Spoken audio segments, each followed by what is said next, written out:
Olá, eu sou o pastor Alberto Rodrigues e estou aqui com mais um vídeo. E sempre tratando temas referentes à palavra do Senhor. E, ultimamente, estamos trabalhando mais com vídeos sobre temas bastante polêmicos e que precisam sempre ser apresentados de uma forma que todos possam ter a sua opinião. E por isso que nós estamos fazendo como uma videoaula, mostrando para você aquilo que eu estou explicando. O texto original, acima de tudo, porque sempre os meus vídeos são baseados nos originais, o Antigo Testamento como no Novo Testamento, o hebraico e o grego, e dando aí a todos a opção de fazer a sua escolha, de ter o seu ponto de vista. Assim como a gente faz, eu sempre concluo os vídeos com essa mensagem. Portanto, hoje nós vamos tratar sobre Josué orou e fez parar o sol e a lua. Vamos mostrar esse texto, também vou apresentar aqueles que têm as suas objeções, algumas coisas de astronomia, que é importante para estar esclarecendo o texto, e vamos aí, de uma certa forma, depois no final a gente faz uma conclusão, e aí eu coloco, claro, sempre no final eu dou aquilo que é a minha posição e opinião sobre o tema. E deixo aberto a todos. E desde já, se você não fez ainda, me ajude, se inscreva nesse canal. Também acione o sininho de notificações, deixe o seu gostei, e aí um comentário para edificação de todos. Muito obrigado. Josué orou e fez parar o sol e a lua. Vamos então a esse texto muito polêmico e que precisa ser elucidado. Então aqui você está vendo o texto em hebraico, não? Você tem a oportunidade de ver em hebraico e a tradução. Então Josué falou ao Senhor no dia em que o Senhor deu os amorreus nas mãos dos filhos de Israel. E disse na presença dos israelitas: Sol, detém-te em Gibeon, e tu, lua, no vale de Ajalon. Aí o versículo 12, versículo 13, em hebraico. E o sol se deteve e a lua parou até que o povo se vingou de seus inimigos. Isto não está escrito no livro de Jasser? O sol, pois, se deteve no meio do céu e não se apressou a pôr-se quase um dia inteiro. Pois o versículo 14 em hebraico. E aí nós vemos, e não houve dia semelhante a este, nem antes nem depois dele, ouvindo o Senhor assim a voz de um homem, porque o Senhor pelejava por Israel. Josué 10, 12 e 14, na tradução da Almeida Corrigida Fiel. Esse versículo 13, nós vamos ver ele em algumas outras traduções também, eu gosto sempre de fazer essas comparações para ajudar também os nossos leitores, até porque sempre nós vamos ver, não é possível ver todas as versões, mas sempre temos pessoas que usam determinadas versões. O versículo 13 nós vamos ver aqui então na versão agora Tanakh hebraico-português. E o sol se deteve e a lua parou até que o povo se vingou de seus inimigos. Acaso não está escrito no livro de Iachar que o sol se deteve no meio do céu e não se apressou a pôr-se aproximadamente por um dia inteiro? Isso aqui é a tradução do Tanakh hebraico, que é o nosso Antigo Testamento, feito pelos judeus ortodoxos na língua portuguesa. Depois temos aqui uma outra tradução, vamos ver que é a Bíblia Jerusalém Católica, que traduz e o sol se deteve. A lua ficou imóvel até que o povo se vingou dos seus inimigos. Não está escrito no livro do justo? O sol ficou imóvel no meio do céu e atrasou o seu ocaso de quase um dia inteiro. Também temos aqui uma outra tradução. E o sol se deteve e a lua parou até que a gente se houvesse vingado de seus inimigos. Não está escrito isto no Sefer HaYashar? E o sol parou em meio dos céus. E não se apressou a se pôr quase um dia inteiro. Aqui a Bíblia textual, né, a BTX. Então nós vemos aí várias traduções que dá para a gente poder ter as nossas conclusões. Quando os reis saíram para destruir Gibeão por causa de sua aliança com Israel, Josué honrou sua aliança e Deus livrou Gibeão. Josué fala diretamente ao sol e à lua, que obedeceram imediatamente à sua autoridade. Aí nós temos a questão, primeira coisa a ser vista, a questão das rotações, né? Que tem sido aí a forma de se pensar sobre isso daqui, né? Sabemos que a Terra gira em torno do Sol. Então a gente vê aí, é a Terra que gira em torno do Sol, não o Sol em torno da Terra, né? O movimento de translação que dura 365 dias, 5 horas e 45 minutos e 46 segundos, numa velocidade de 107 mil quilômetros por hora. Quando dizemos que se passou um ano, correto? Sabemos que a Terra gira em torno de si mesma, a rotação no sentido anti-horário, em seu eixo, gerando dias e noites, e dura 23 horas, 56 minutos, 4,1 segundos, né? Daí ela gira em torno de si mesma. São coisas básicas. Josué não sabia nada disso, mas dá ordens ao Sol e à Lua. Deus agiu para fazer um milagre extraordinário maior do que abrir o Mar Vermelho. Então vamos na sequência. Prolongando-se o dia para que Israel vencesse a batalha. Para Deus, que é o Criador, parar o Sol e a Lua, em resposta à autoridade de Josué na oração, Deus poderia fazer esse milagre de 3 formas, segundo aí o consenso dos entendidos, né, os estudantes da Bíblia. A primeira forma, como vemos aí, a Terra em seu eixo, paralisar o movimento do eixo da Terra. A Terra se move em 24 horas, a 1.666 km horário, o que causaria uma série de problemas. Ventos enormes jamais registrados, as placas tectônicas continuariam em rotação e, ao colidirem umas com as outras, produziriam terremotos de escalas planetárias. Então, primeira situação.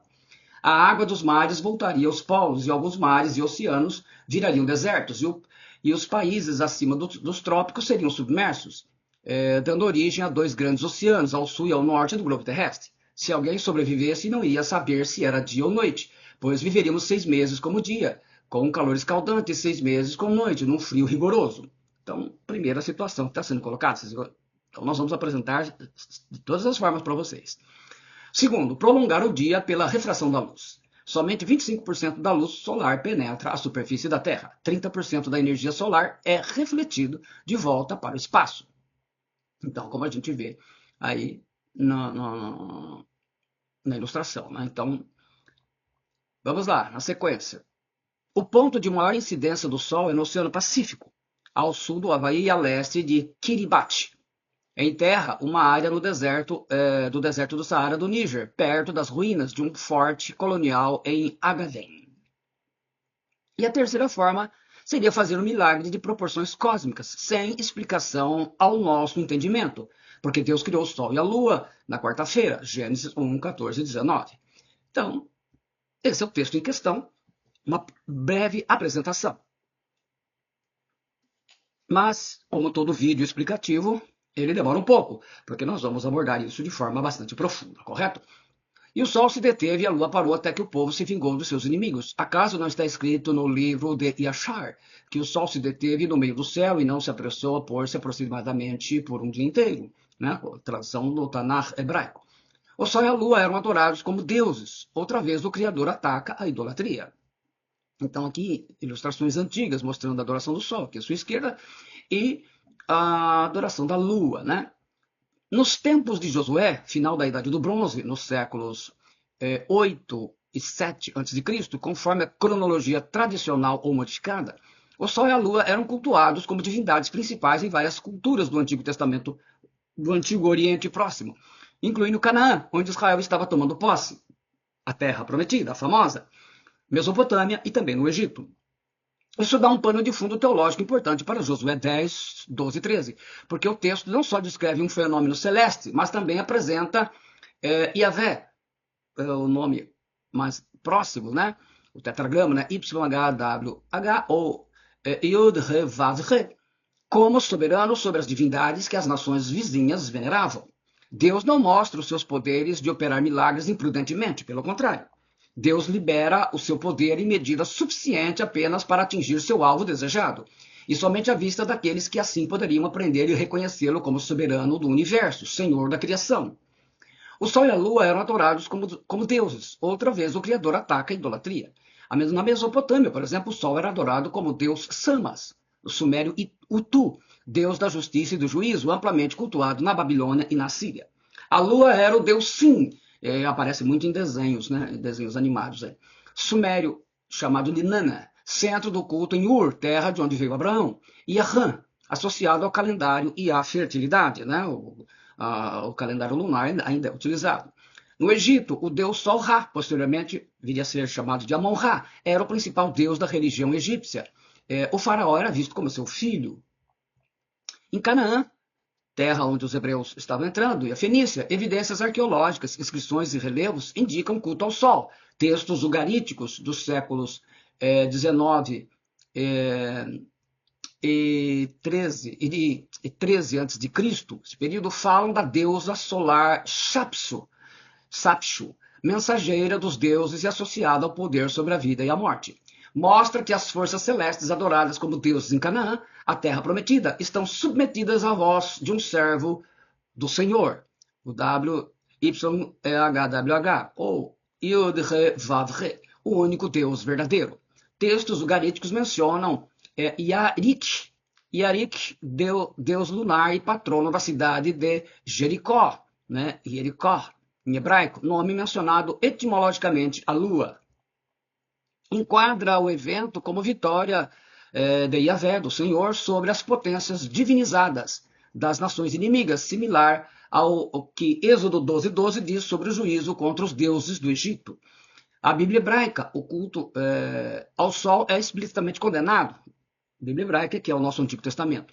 O que indica que essa adoração era conhecida e praticada na região. O texto de Deuteronômio 4:19, em hebraico: guarda-te, não levantes os olhos para os céus, e vendo o sol, a lua, as estrelas, a saber, todo o exército dos céus, seja seduzido a inclinar-te perante eles, e des culto àqueles coisas que o Senhor teu Deus repartiu a todos os povos debaixo de todos os céus. Também o versículo 17:3, você também vai poder ver essa mesma orientação. Detente. O verbo dama inicialmente significa estar em silêncio, estar calmo, esperar, estar mudo. Escurecer, parar, deter-se, refrear, cessar. No hebraico de Josué 10, 12 e 13 aparecem duas palavras-chave. Daman, traduzido normalmente, ficar mudo, né? Parou, ficou quieto. E amad, ficou em pé, permaneceu, parou. Em alguns contextos, né? A raiz DM, né, tem um campo semântico muito amplo. Ficou mudo, quieto, cessar, ficar imóvel, estar pasmado, aguardar. Em contextos bíblicos pode significar tanto calar-se quanto cessar movimento. Portanto, a tradução só parou é uma leitura natural, mas lexicalmente não obriga uma única interpretação física. Por exemplo, parar de mover-se. Versus também pode significar calar, escurecer, ficar imóvel na visão narrativa de quem está olhando. Está aí uma das fontes. Da raiz DM nos textos astronômicos cuneiformes da Babilônia, significa escurecer. Assim diz que o sol está em silêncio quando não está brilhando. Isso você vai observar em Jó 30:27, Jó 31:34, Salmo 35:15, Salmos 37:7 e Lamentações 2:18. Um eclipse.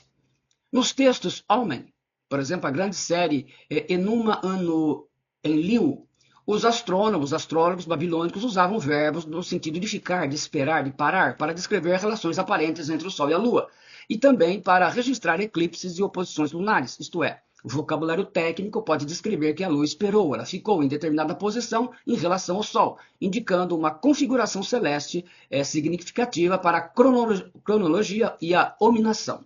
Assim, há paralelos funcionais em textos mesopotâmicos. Ficar, parar, pode ser usado em contextos de fenômenos celestes, incluindo eclipses e ocultações, e por isso alguns estudiosos viram possibilidade filológica da leitura não literal em Josué,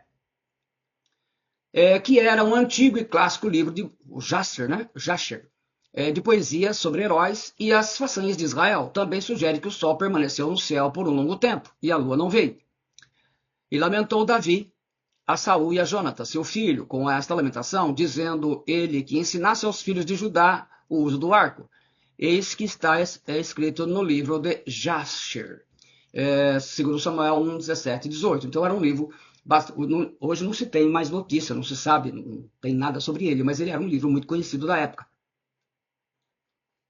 E citações suas estão aí no Antigo Testamento. O profeta Abacuque não teve vergonha de falar sobre milagre. O sol e a lua pararam nas suas, aqui está o texto em hebraico em cima, né? O sol e a lua pararam nas suas moradas, adoraram a luz das tuas flechas, ao resplendor do relâmpago da tua lança. Abacuque 3:11, ele reenfatiza isso, e nós vamos falar isso um pouco mais no final. Pesquisadores encontram na Bíblia registro mais antigo de eclipse solar, que pode ajudar a reescrever a história, ainda que não seja unanimidade, né? Trata-se de um eclipse solar anular, quando a lua encobre apenas o centro do sol, permitindo aos observadores na Terra verem nos céus algo como um anel de fogo, que teria ocorrido no meio da tarde do dia 30 de outubro de 1207 a.C., que seria próximo, seria basicamente essa data de Josué. Colin J. Humphreys e W. Graham Waddington, no século XXI, examinaram dados astronômicos e propuseram que um eclipse anular em 1207 a.C., outros candidatos próximos, poderia corresponder ao relato e usaram modelos de variação da rotação terrestre para mostrar que é plausível que habitantes de Canaã tivessem visto um eclipse notável naquela época e que o relato bíblico preserva essa lembrança em linguagem poética, que era a linguagem utilizada nesses tempos, né?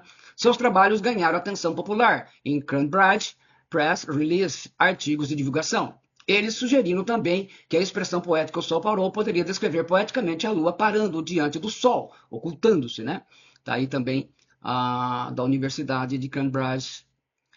Curiosamente, para chegar a uma data tão precisa sobre um evento que ocorreu há 3.224 anos, mais ou menos, o físico Colin Humphreys, diretor de pesquisas da Universidade de Cambridge, na Inglaterra, e o astrofísico Graham Waddington se basearam nesta passagem do Antigo Testamento.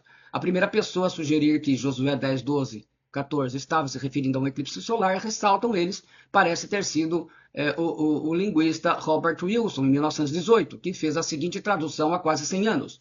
Eclipse ao Sol em Gibeão, e a Lua no vale de Aijalon, e o Sol foi eclipsado e a Lua virou-se, enquanto a nação se vingou de seus inimigos. Naturalmente que tudo isso também vai ter oposição, né? Como Wilson, Humphreys e Waddington voltaram ao texto original e perceberam que as palavras em hebraico davam margem para uma outra interpretação. As traduções correntes desse trecho dizem, os autores em seu texto assumiram que pelo texto o Sol e a Lua pararam de se mover, né? Seria algo mais ou menos assim, o Sol aqui, né? E a Lua do outro lado, que é a sua direita. No entanto, um significado alternativo plausível é que o Sol e a Lua deixaram de fazer o que é de seu costume, pararam de brilhar. No século XX, Wilson havia chegado à mesma conclusão, observando ainda que nos textos astronômicos babilônicos haviam palavras que significavam escurecer e que tinham a mesma raiz dos termos usados na Bíblia, no original, para descrever a ação do Sol e da Lua. No entanto, naquela época, não era possível fazer uma investigação profunda devido à natureza dos cálculos necessários, um problema agora superado com a tecnologia atual. Críticas e análises científicas filológicas. E aí começam. Vários estudiosos criticaram a hipótese do eclipse por razões calendárias filológicas e físicas. Filológicas, narrativas, o uso do verbo e o gênero poético do trecho, alegoria, memória litúrgica, citação do livro de Jasher, tornam-se incerta a identificação direta com um evento físico como eclipse. A linguagem tende a exaltar a intervenção divina. Então, muitos críticos não aceitam isso.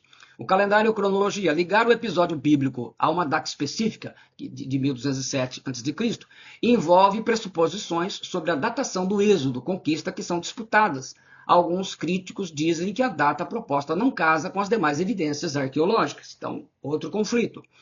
A física astronômica, um eclipse total ou anular, produz escurecimento rápido e não um dia inteiro, prolongado. O texto fala de quase um dia inteiro. E a duração descrita dificilmente bate com o eclipse normal. Outros autores reanalisaram candidatos e propuseram datas diferentes, como, por exemplo, 1131 a.C., ou disseram que as hipóteses do eclipse não resolvem todos os problemas. Há trabalhos reanalisando as possibilidades e elementos de Bessel para eclipses antigos. Em suma, Humphreys e Waddington abriram uma intervenção astronômica plausível e introduziram novos cálculos, mas vários especialistas, filólogos, historiadores e alguns astrônomos apontam falhas ou incertezas que impedem aceitar definitivamente a hipótese do eclipse com a explicação única. Portanto, até aqui, a gente não foi para lugar nenhum, né? Porque, vocês veem, estou mostrando todos os ângulos para que você não pense que a gente está fazendo as coisas sempre focado numa posição. Estou mostrando também aqueles que pensam e discordam. Então, até aqui a gente tem uma dificuldade. Temos, então, 5 alternativas apresentadas aqui no resumo do Terra parou, o eclipse. Principais alternativas que aparecem: a intervenção miraculosa literal de Deus. Leitura tradicional: Deus fez o sol parar no céu, entendida por alguns intérpretes judaicos e cristãos como ruptura das leis naturais, a tradição teológica. A linguagem fenomenológica poética, descrição como parecia ao observador. O autor narra o que parecia aos olhos. O sol não desceu naquele dia, sem intenção de afirmar física do movimento do eixo. Muitos comentaristas modernos favorecem essa leitura. Terceiro, eclipse, ocultação. Wilson, Humphreys, Waddington, como nós falamos, e posteriores, como Van Stoop, entre outros, propuseram um eclipse total, anular, ocultação como explicação naturalista. Alguns matemáticos astrônomos reencontraram eclipses candidatos para os séculos 11 e 12 a.C., 1207, 1131, por exemplo, a disputa sobre qual seria mais compatível. Nem eles chegaram a um acordo. Quarto, fenômeno atmosférico, uma neblina, uma refração, tempestade de granizo, nuvens prolongando a luz diurna ou bloqueando a luz. Explicaria percepção de dia prolongado, alterado, sem violar a rotação terrestre. Alguns estudiosos citam tempestade ou neblina matinal que permitiriam ação militar sem ser descoberto. Tem aí também a fonte. E o quinto, um bolide, a chuva de meteoros, passagem de fragmento, hipótese mais rara, sugerida por alguns que analisam relatos cross-culturais, meteoros brilhantes que iluminam a noite, fragmentação e noite iluminada. Van der Sloot e Calice discutem alternativas como meteoro ou fenômenos raros. Então a gente vê que sim, nós pudemos analisar aí que ninguém chegou a uma conclusão. Explicação com conclusão final, que é o ponto de vista que eu tenho. Foi uma intervenção miraculosa, literal de Deus. Mas como isso? Então vamos lá. Josué 10, 13. E o sol se deteve e a lua parou, até que o povo se vingou dos seus inimigos. Isso não está escrito no livro de Jasher. O sol, pois, se deteve no meio do céu e não se apressou a pôr-se quase um dia inteiro. O general Josué acreditava ser necessário para suas tropas que perseguiam inimigos, já cansadas de sua escalada noturna, era alívio o sol, o céu, de verão, desprovido de nuvens. Então, naquela época não se tinha armamentos noturnos na base de laser. Em antigo estilo poético oriental, Josué estava orando a Deus por um alívio ao sol escaldante de verão. Portanto, Josué fez a oração logo pela manhã, com o nascer do sol.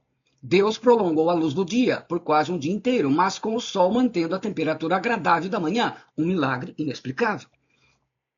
Deus atendeu infinitamente mais do que Josué poderia ter pedido em sua oração ou pensado, enviando não somente a sombra desejada para refrescar o seu exército. E aí a gente começa com o Novo Testamento, dando luz. Ora, aquele que é poderoso para fazer infinitamente mais do que tudo quanto pedimos ou pensamos, conforme o seu poder que opera em nós, Efésios 3:20. E se não houve nenhuma catástrofe no planeta Terra, por quê? Já que houve isso daí. Então nós vamos dar a resposta, vamos começar analisando aí. Nesses últimos dias, nos falou aí o texto em grego, versículo em grego, né, versículo 2 de Hebreus 1, nos falou pelo Filho a quem constituiu o herdeiro de todas as coisas, pela qual também fez o universo. Versículo 3, em grego, de tradução. Ele que é o resplendor da glória e a expressão exata do seu ser, sustentando todas as coisas pela palavra do seu poder. Depois de ter feito a purificação dos pecados, assentou-se à direita da majestade nas alturas. O destaque do texto é o que ensina que Jesus, o texto grego diz, e sustentando todas as coisas pela palavra do seu poder. Aqui é o particípio presente ativo do verbo feró. O tempo verbal é presente, mas uma ação contínua, a voz é ativa. O sujeito Cristo está realizando diretamente a ação. O modelo particípio descreve a ação de forma adjetiva, mostrando o que Cristo faz enquanto exerce outras funções. No mesmo versículo, sendo o resplendor da glória e a expressão exata do ser de Deus o Pai. Então ele está sustentando todas as coisas pela palavra do seu poder. Esse verbo aqui, ele vai nos ajudar a entender Josué. A tradução do verbo sero. Levar, carregar, mover pelo ato de carregar. Sustentar também de manter em movimento ou dirigir para um destino de corpos celestes. Note que a ideia não é manter parado, mas sim de carregar e conduzir para o cumprimento de um objetivo. Então, o verbo, ele quer dizer isso. Mas vamos ver mais sobre ele. E precisamos. Esse verbo usado para o titã Atlas, na mitologia grega, condenado a sustentar os céus, não a terra. Era um fardo passivo e sem propósito redentor. Então, na ilustração, o verbo ele era usado para descrever essa ação, né, do titã Atlas, que foi condenado por Zeus, segundo a mitologia grega, fica sustentando o universo dessa forma. Né? A diferença é que para Atlas era um fardo passivo e sem propósito redentor. Então ele ficava só segurando. Para Cristo, o autor de Hebreus usa o verbo no sentido de ser um governo ativo e soberano de todas as coisas. Jesus governa o universo, mantendo em ordem e direção para o cumprimento do plano de Deus. Isto se alinha com Colossenses 1,17. Nele todas as coisas subsistem. querem se mantêm unidas, né? Então, se mantêm unidas, ele mantém. O conceito é dinâmico desse verbo aí. O trabalho de Jesus não é apenas de sustentação, mas também de movimento. Jesus é quem faz com que todas as coisas sigam seu curso determinado pela vontade soberana de seu Pai através da sua palavra, o reima, no original grego. Alguns comentários sobre isso, sobre o uso desse verbo. A ideia é de atividade contínua, de Cristo conduzindo todas as coisas para o seu destino, não apenas sustentando o seu peso, como nós acabamos de ver. Williams, ele sugere direção e progresso. O Filho leva o universo adiante segundo o decreto divino. O Craig diz, a imagem não é passividade, mas de energia ativa que mantém e dirige toda a criação. Em resumo, sustentando, traduz o verbo fero, indicando a ação contínua de conduzir e manter em movimento ordenado. A palavra era usada no grego clássico para descrever tanto transportes físicos como o papel mítico de Atlas, né? Mas o Titã. Mas em Cristo, esse verbo, né, ganha o sentido de manutenção soberana e direcionada do cosmos. Tudo segue seu propósito. Então ele conduz isso, né? Ele é ativo nisso, né? E foi com esse poder revelado de forma ampla e plena no Novo Testamento que Jesus realizou o grande milagre descrito em Josué 10, sem que houvesse qualquer catástrofe no planeta Terra. Aí eu dou um aleluia e um glória a Deus. O Sol não está parado, pelo menos não em relação à Terra. O que ocorre é o seguinte, astronomicamente, o Sol está em movimento no espaço, orbitando o centro da Via Láctea a cerca de 828 mil quilômetros por hora, conforme a NASA. O texto de Josué 10 não trabalha na parte científica dos movimentos dos astros celestes.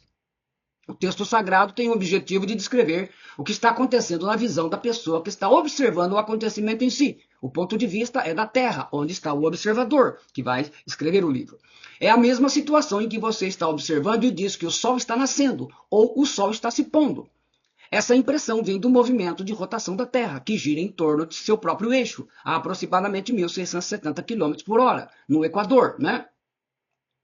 Assim, o Sol não gira em torno da Terra, geocentrismo, mas a Terra gira e se move ao redor do Sol, heliocentrismo. Conceito aceito desde Nicolau Copérnico, 1473-1543, e confirmado por observações de Galileu Galilei, Johannes Kepler e Isaac Newton. E aí, então, assim, embora seja tradicional e poético dizer pôr do sol ou nascer do sol, a forma tecnicamente correta é amanhecer ou nascer do dia, para nascer do sol, né? E anoitecer ou ocaso para o pôr do sol. Por isso que o salmista fala do nascimento do sol até o ocaso, né? A Terra está em movimento de rotação e a luz do sol vai deixando de incidir naquele local em que estamos observando. E foi com esse poder revelado de forma ampla e plena no Novo Testamento que Jesus realizou o grande milagre descrito em Josué 10, sem que houvesse qualquer catástrofe no planeta Terra. Então, da mesma maneira, essa ótica, né? A pessoa que está vendo está visualizando o que está acontecendo lá. Não é uma questão do eixo, não está olhando nada disso, até porque nem esse conhecimento disso tinha. Assim, podemos ter uma compreensão correta de que a Bíblia não está errada, ela jamais vai estar. Mas a Bíblia está correta em sua descrição, dada pelo ponto de vista do autor sagrado, que está vendo tudo da Terra. Como eu disse, dei o exemplo do Sol se pondo, que na verdade não é o Sol se pondo, né? Isso é tudo visto em função do movimento da Terra. E foi com esse poder revelado de forma ampla e plena no Novo Testamento, como eu disse, né, que o Senhor Jesus vai operar isso daí. Foi de fato um milagre do Criador do Universo, que durou até que Deus ordenou que tudo voltasse ao normal. Milagres não podem ser comprovados cientificamente, até porque a própria ciência está em constante aprendizado e nunca tem uma palavra final sobre certos assuntos. Portanto, Josué 10 descreve um evento extraordinário, um milagre de proporções inimagináveis que não é possível detectá-lo via cálculos astronômicos retroativos. E aí as pessoas vão dizer, naturalmente, que é um erro e coisas desse tipo, e vão descrer e vão zombar das escrituras, como se faz hoje em dia muito mais. O Josué, 1433, foi escrito mais ou menos 1433 a.C., 805 anos depois, o profeta Abacuque, que foi escrito próximo de 628 a.C., comprovou que foi um milagre. O sol e a lua pararam nas suas moradas, andaram à luz das tuas flechas, ao resplendor do relâmpago da tua lança. Abacuque 3:11, na tradução da Almeida Corrigida Fiel. Tanakh hebraico português traduz: o sol e a lua se detiverem em suas moradas. A luz de tuas setas e sob o fulgor de tua reluzente lança, Israel se moveu. A BTX traduz: o sol e a lua se detiveram em seu lugar, a luz de tuas setas disparada, ao brilho refulgente da tua lança. Foi um milagre do poder de Deus. Você crê que o poder de Deus, o Criador do Universo, pode realizar milagres extraordinários usando sua criação? Você crê que a Bíblia Sagrada é a palavra de Deus? Romanos 4,17. Nós temos então, como está escrito, por pai de muitas nações te constituí, perante aquele no qual criou o Deus que vivifica os mortos e chama à existência as coisas que não existem. Assim, aprendemos que o universo não é sustentado pelo seu próprio poder, ou mesmo por leis naturais originalmente designadas por Deus. Cristo não é como Atos, que descrito na mitologia grega carregava o mundo parado nos ombros, onde os autores gregos usavam esse mesmo verbo. Jesus, o Filho, sustenta dinamicamente todas as coisas do universo, que haviam sido criadas por meio dele, Colossenses 1,17, 2 Pedro 3, 4, 7, preservando-a da destruição até o dia em que a sua voz irá renovar o universo e estabelecer o reino universal de Deus e seus herdeiros, também em Hebreus 12, 26, 28, também podemos ver isso em Romanos 8. E foi com esse poder, então, em plena, de forma ampla e plena no Novo Testamento, que Jesus realizou o grande milagre descrito em Josué 10. Várias vezes estou dizendo isso que é para gravar bem, sem que houvesse qualquer catástrofe do planeta Terra. Aleluia, glória a Deus. Realmente foi algo, um milagre, né? Não tem como pular fora disso, porque realmente esse se trata de um milagre do Senhor.